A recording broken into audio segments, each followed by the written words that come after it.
सारे गौरों में मथुरा का सा गठीला जवान न था। कोई 20 बरस की उम्र थी। मसें भीग रही थी। कुएं चराता, दूध पीता, कसरत करता, कुश्ती लड़ता था और सारे दिन बांसुरी बजाता हाट में विचरता था। ब्याह हो गया था, पर अभी कोई बाल बच्चा न था। घर में कई हल की खेती थी, कई छोटे बड़े भाई थे। वे सब मिलजुल कर खेती बाड़ी करते थे। मथुरा पर सारे गौरों को गर्व था। जब उसे जौगिए, लिंगोटे, नाल या मुद्दर के लिए रुपए पैसे की जरूरत पड़ती तो तुरंत दे दिए जाते थे। सारे घर की यही अभिलाषा थी कि मथुरा पहलवान हो जाए और अखाड़े में अपने सवाई को पछाड़े। इस लाड प्यार से मथुरा जरा टर्रा हो गया था। गाय किसी के खेत में पड़ी है और आप अखाड़े में दंड लगा रहा है। कोई उलाहना देता तो उसकी त्योरियां बदल जाती। गरज कर कहता, जो मन में आगे कर लो, मथुरा तो अखाड़ा छोड़कर हाँकने न जाएंगे। पर उसका डील डौल देखकर किसी को उससे उलझने की हिम्मत न पती। लोग गम खा जाते। गर्मियों के दिन थे, ताल तलैया सूखी पड़ी थी, जोरों की लू चलने लगी थी। गांव में कहीं से एक सांडा निकला और गऊओं के साथ हो लिया। सारे दिन गऊओं के साथ रहता, रात को बस्ती में घुस आता और खूंटों से बंधे बैलों को सींगों से मारता। कभी किसी की गीली दीवार को सींगों से खोद डालता, घर का कूड़ा सींगों से उड़ाता। कई किसानों ने साग भाजी लगा रखी थी, सारे दिन सींचते सींचते मरते थे। ये सांड रात को उन हरे भरे खेतों में पहुंच जाता और खेत का खेत तबाह कर देता। लोग उसे डंडों से मारते, गौ के बाहर भगा आते, लेकिन जरा देर में गायों में पहुंच जाता। किसी की अक्ल काम न करती थी कि इस संकट को कैसे टाला जाए। मथुरा का घर गांव के बीच में था, इसलिए उसके खेतों को सांड से कोई हानि न पहुंचती थी। गांव में उपद्रव मचा हुआ था और मथुरा को जरा भी चिंता न थी। आखिर जब धैर्य का अंतिम बंधन टूट गया तो एक दिन लोगों ने जाकर मथुरा को घेरा और बोले, भाई कहो तो गांव में रहें, कहीं तो निकल जाएं। जब खेती ही न बचेगी तो रहकर क्या करेंगे? तुम्हारी गायों के पीछे हमारा सत्यानाश हुआ जाता है और तुम अपने रंग में मस्त हो। अगर भगवान ने तुम्हें बल दिया है तो इससे दूसरों की रक्षा करनी चाहिए, यह नहीं कि सबको पीस कर पी जाओ। सांड तुम्हारी गायों के कारण आता है और उसे भगाना तुम्हारा काम है, लेकिन तुम कानों में तेल डाले बैठे हो, मानो तुमसे कुछ मतलब ही नहीं। मथुरा को उनकी दशा पर दया आई। बलवान मनुष्य प्रायः दयालु होता है। बोला, अच्छा जाओ, हम आज सांड को भगा देंगे। एक आदमी ने कहा, दूर तक भगाना, नहीं तो फिर लौट आएगा। मथुरा ने कंधे पर लाठी रखते हुए उत्तर दिया, अब लौटकर न आएगा। तू चिलचिलाती दोपहरी थी। मथुरा सांड को भगाए लिए जाता था। दोनों पसीने से तर थे। सांड बार बार गांव की ओर घूमने की चेष्टा करता, लेकिन मथुरा उसका इरादा ताड़कर दूर ही से उसकी राह छेक लेता। सांड क्रोध से उन्मत्त होकर कभी कभी पीछे मुड़कर मथुरा पर तोड़ करना चाहता, लेकिन उस समय मथुरा सामाना बचाकर बगल से ताबड़तोड़ इतनी लाठियां जमाता कि सांड को फिर भागना पड़ता। कभी दोनों अरहर के खेतों में दौड़ते, कभी झाड़ियों में। अरहर की खूंटियों से मथुरा के पांव लहूलुहान हो रहे थे। झाड़ियों में धोती फट गई थी, पर उसे इस समय सांड का पीछा करने के सिवा और कोई सुध न थी। गांव पर गांव आते थे और निकल जाते थे। मथुरा ने निश्चय कर लिया कि इसे नदी पार भगाए बिना दम न लूंगा। उसका कंठ सूख गया था और आंखें लाल हो गई थी। रोम रोम से चिंगारियां सी निकल रही थी। दम उख गया था, लेकिन वह एक क्षण के लिए भी दम न लेता था। 2-2.5 घंटों के बाद जाकर नदी आई। यही हार जीत का फैसला होने वाला था। यही से दोनों खिलाड़ियों को अपने दांव पेंच के जौहर दिखाने थे। सांड सोचता था, अगर नदी में उतर गया तो यह मार ही डालेगा, एक बार जान लड़ा कर लौटने की कोशिश करनी चाहिए। मथुरा सोचता था, अगर वह लौट पड़ा तो इतनी मेहनत व्यर्थ हो जाएगी और गांव के लोग मेरी हंसी उड़ाएंगे। दोनों अपने अपने घात में थे। सांड ने बहुत चाहा कि तेज दौड़कर आगे निकल जाऊं और वहां से पीछे को फिरूं, पर मथुरा ने उसे मुड़ने का मौका न दिया। उसकी जान इस वक्त सुई की नोक पर थी। एक हाथ भी चूका और प्राण भी गए। जरा पैर फिसला और फिर उठना नसीब न होगा। आखिर मनुष्य ने पशु पर विजय पाए और सांड को नदी में घुसने के सिवाय और कोई उपाय न सूझा। मथुरा भी उसके पीछे नदी में पैट गया और इतने डंडे लगाए कि उसकी लाठी टूट गई। अब मथुरा को जोरों से प्यास लगी।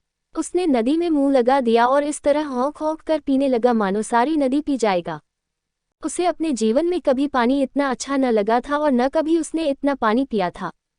मालूम नहीं 5 सेर पी गया या 10 सेर, लेकिन पानी गर्म था, प्यास न बुझी। जरा देर में फिर नदी में मुंह लगा दिया और इतना पानी पिया कि पेट में सांस लेने की जगह भी न रही। तब गीली धोती कंधे पर डालकर घर की ओर चल दिया। लेकिन 10 की 5 पग चला होगा कि पेट में मीठा मीठा दर्द होने लगा।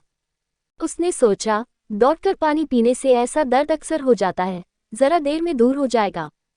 लेकिन दर्द बने लगा और मथुरा का आगे जाना कठिन हो गया। वो एक पेड़ के नीचे बैठ गया और दर्द से बेचैन होकर जमीन पर लौटने लगा।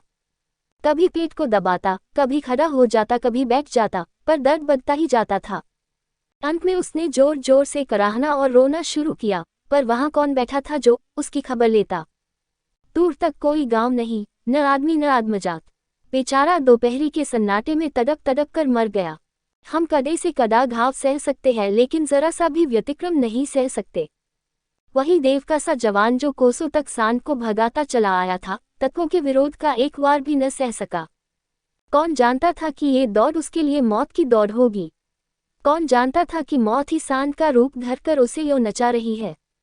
कौन जानता था कि जल जिसके बिना उसके प्राण ओठों पर आ रहे थे, उसके लिए विष का काम करेगा। संध्या समय उसके घरवाले उसे ढूंढते हुए आए। देखा तो वह अनंत विश्राम में मग्न था। 1 महीना गुजर गया। गांव वाले अपने काम धंधे में लगे। घरवालों ने रो धोकर सब्र किया, पर अभागिनी विधवा के आंसू कैसे पुंजते।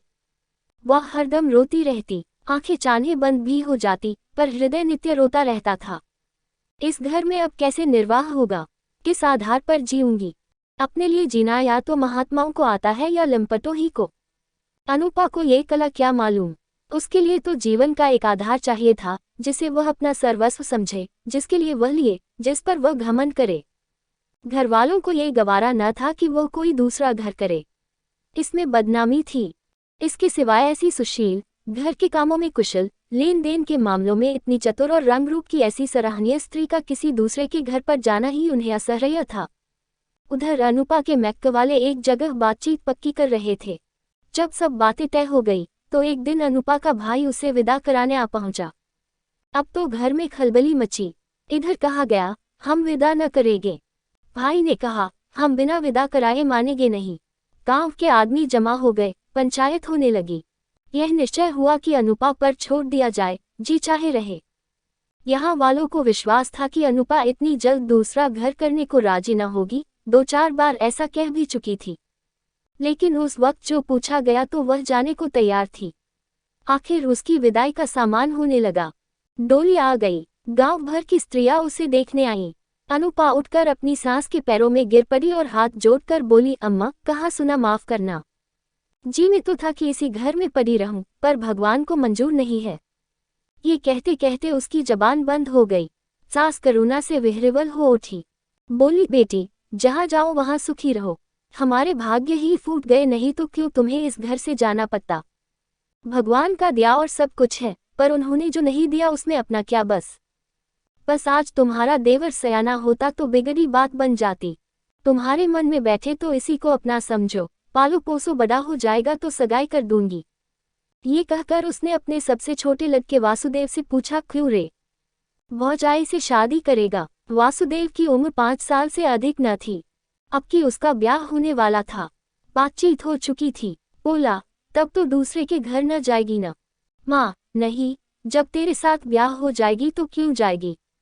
वासुदेव, तब मैं करूँगा माँ। अच्छा, उससे पूछ, तुझसे ब्याह करेगी? वासुदेव अनूप की गोद में जा बैठा और शर्माता हुआ बोला, हमसे ब्याह करोगी? ये कहकर वह हंसने लगा, लेकिन अनूप की आंखें दबा गईं। वासुदेव को छाती से लगाते हुए बोली, अम्मा, दिल से कहती हो। सास, भगवान जानते हैं। अनुपा, आज यह मेरे हो गए। सास, हाँ, सारा गांव देख रहा है। अनुपा, तो भैया से कहला भेजो, घर जाएं, मैं उनके साथ न जाऊंगी। अनुपा को जीवन के लिए आधार की जरूरत थी।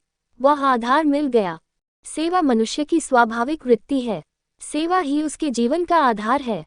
अनुपा ने वासुदेव को लालन पोषण शुरू किया। उपटन और तेल लगाती, दूध रोटी मल मल के खिलाती।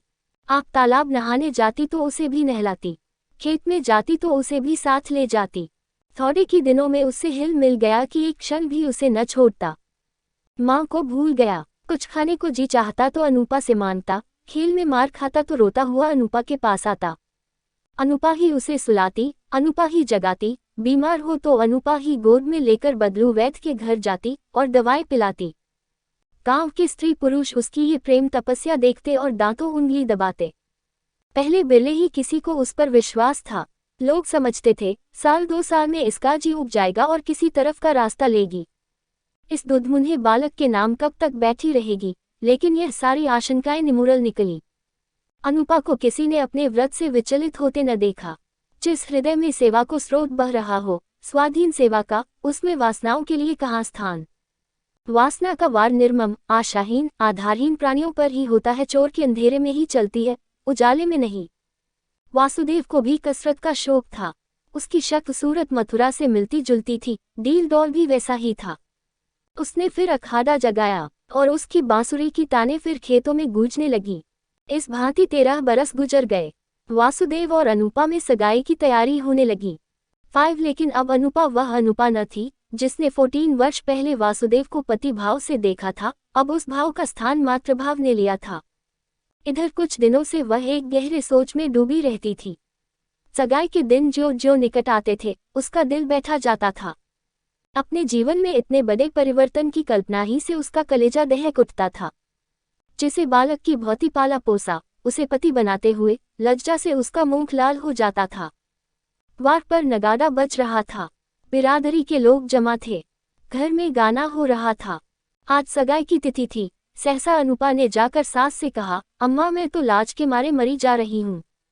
सास ने भौचक्की होकर पूछा, क्यों बेटी, क्या है? अनुपा, मैं सगाई न करूंगी। सास, कैसी बात करती है बेटी, सारी तैयारी हो गई, लोग सुनेंगे तो क्या कहेंगे? अनुपा, जो चाहे कहें, जिनके नाम पर 14 वर्ष बैठी रही उसी के नाम पर अब भी बैठी रहूंगी। मैंने समझा था मर्द के बिना औरत से रहा न जाता होगा। मेरी तो भगवान ने इज्जत आबरू निभाह दी। जब नई उम्र के दिन कट गए तो अब कौन चिंता है। वासुदेव की सगाई कोई लड़की खोजकर कर दो। जैसे अब तक उसे पाला, उसी तरह अब उसके बाल बच्चों को पालूंगी।